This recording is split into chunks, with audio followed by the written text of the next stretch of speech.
صورتحال بڑی عجیب سی بنی ہے اس وقت. جو بھی سیاسی منظرنامہ ہے کہیں پہ جو ہے وہ اداروں کو ملائن کیا جاتا ہے, اس کے بعد پھر کوئی ایف آئی آر آ جاتی ہے, اس ایف آئی آر سے حکومت ڈینائی کرتی ہے یا ڈینائل کے موڈ میں جاتی ہے کہ جی ہم اس ایسے کسی شخص کو نہیں جانتے, اور اپوزیشن اس کو لے کے سخت سیپا اور بہت سارے سوالات اٹھا رہی ہے.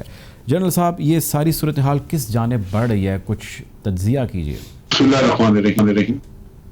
دیکھیں, اس طرح ایف آئی آر وغیرہ درج کرانا وہ مناسب نہیں ہے, کیونکہ اس سے شکوک و شبہات بڑھتے ہیں, اور یہ کام ہے حکومت کا. اگر نیچے کسی نے کی ہے تو حکومت کو اس کا نوٹس لینا چاہیے, کیونکہ اس طرح تو کوئی بھی جا کے کہیں ایسی ایف آئی آر درج کر دے. پھر پولیس کا بھی رول چیک کرنا چاہیے کہ عام حالات میں وہ آسانی سے ایف آئی آر درج نہیں کرتے اگر کوئی جا کے اپنی رپورٹ کرے, لیکن اس معاملے میں انہوں نے کیوں جلدی کی اور کیسے ایف آئی آر درج کر لی.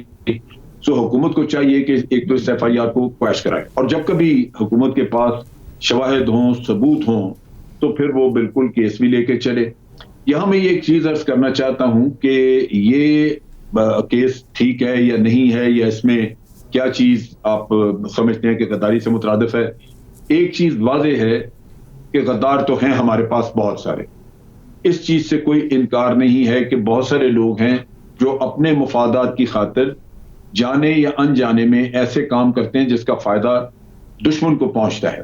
اب اس کو آپ غدار نہ کہیں, بے وقوف کہہ لیں اسے, یا یہ کہہ لیں کہ جناب اس کو غیر محتاط تھا, کچھ بھی کہیں, لیکن ایک چیز واضح ہے کہ اگر وہ ایک آدمی پہ در پہ اس طرح کا کام کرے کہ اس کی باتوں سے, اس کے کاموں سے آپ کے دشمنوں کو فائدہ ہو, تو پھر کہیں نہ کہیں کچھ خرابی موجود ہے.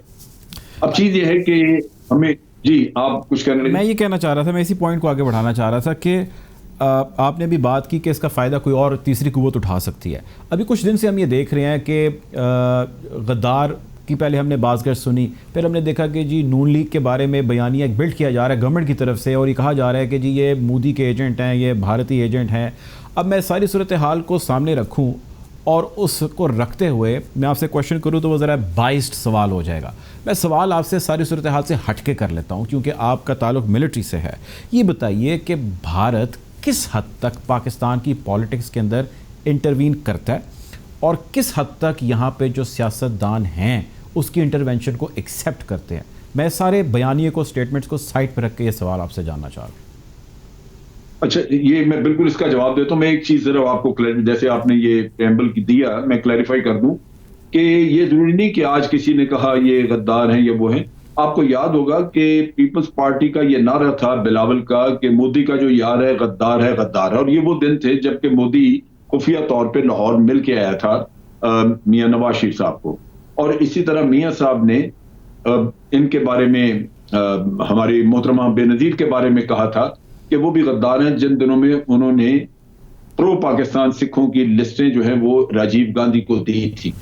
اب یہ آپ ان کو نہ کہیں غدار, جو جی چاہے کہہ لیں, لیکن بڑا ایک کھلا فائدہ آپ نے دشمن کو پہنچایا ہے. اسی طرح کلبھوشن کے اوپر اگر آپ نام نہ لیں اور بھارت پوری دنیا میں آپ کو گردان دے کہ آپ دہشت گرد ہیں اور دنیا تسلیم کر لے, لیکن 70,000 لوگ ادھر مارے گئے ہوں جو بھارت میں نہیں مارے گئے, تو پھر آپ لازمی بات ہے کہ بھارت کی مدد کر رہے ہیں کسی وجہ سے, جو نیریٹو آپ کے اوپر آ رہا ہے. بہت ساری چیزیں ہیں, میں اگر لسٹ کھول دوں آپ کے سامنے تو آپ حیران رہ جائیں گے کہ کتنا کچھ مشکوک ہے آج آپ کے پاس. اور یہ سیاستدان ہی ہے نا جو کر رہے ہیں. آج آپ کے پاس لاہور میں جو مودی کے ساتھ میٹنگ ہوئی تھی, اس کا بھارت کے پاس تو سارے اس میٹنگ کی جو بات چیت ہوئی اس کا ریکارڈ موجود ہے, کیونکہ اس میں ان کے national security advisor Ajit Doval بیٹھے تھے, جے شنکر تھے جو کہ اس وقت ان کے فارن سیکرٹری تھے, اس کے ساتھ ساتھ ان کا را کے چیف تھے. ہمارا تو کوئی نہیں تھا. ہمارا سیکرٹری, فارن سیکرٹری یہاں سے اعزاز چودھری یہاں سے روانہ ہوا تو اس کو میسج دیا کہ آپ کی ضرورت نہیں, آپ چلے جائیں.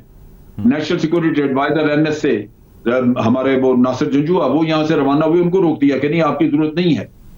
آج فورن آفس کے پاس کوئی ریکارڈ نہیں ہے کہ وہاں کیا بات ہوئی. ہمارے فورن آفس کے پاس کچھ نہیں ہے. اب اگر اس میں کچھ نہیں. اچھا یہ بتائیں کہ اس میں کس حد تک شائبہ ہے کہ کچھ ایسا ڈسکس ہوا ہوگا جو ان سب کے ساتھ, جس کی پردہ داری ہے, جس کی رازداری ہے, ہو سکتا ہے ایسا کچھ نہ ہوا. یہ تو ایک مفروضہ ہے. نہیں تو مفروضہ دوسرا بھی تو ہو سکتا ہے نا. ایک مفروضہ یہ ہے کہ بالکل کوئی ایسی بات نہیں ہوئی. دوسرا مفروضہ یہ ہے کہ واقعی کچھ ہوئی اور میاں صاحب نے کچھ چھپانا تھا, تبھی نہیں دوسرے لوگوں کو آنے دیا, آفیشل جو جن کو ہونا چاہیے تھا ان کو نہیں آنے دیا.